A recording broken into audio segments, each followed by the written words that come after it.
Mécs László, a királyfi 3 bánata. Amikor születtem, nem jeleztek nagyot messiás mutató különös csillagok. Csak az anyám tudta, hogy királyfi vagyok.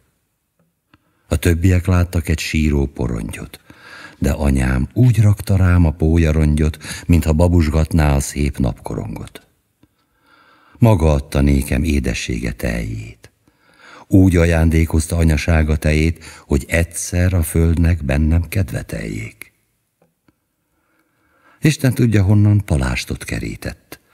Aranyos palástot vállamra terített, fejem fölé égszín mosolygást derített. Ma is úgy foltozza ingemet, ruhámat, ma is úgy szolgál ki, főzi vacsorámat, mint királyi ember királyurának. Amerre én jártam, kövek énekeltek, mert az édesanyám izent a köveknek, szíve ment előttem, előre követnek.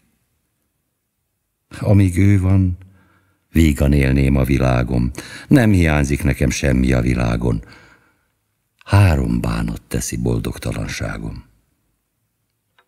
Az egyik bánatom, miért nem tudja látni egymást a sok ember, a sok-sok királyfi, úgy, ahogy az anyjuk tudja őket látni. A másik bánatom, hogyha ő majd holtan fekszik a föld alatt virággá foszoltan, senki se tudja majd, hogy királyfi voltam.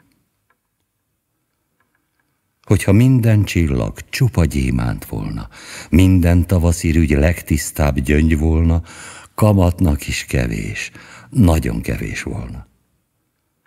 Hogyha minden folyó lelkemen átfolyna, s 1000 hálamalom csak Zsoltárt mormolna, az én köszönetem így is kevés volna.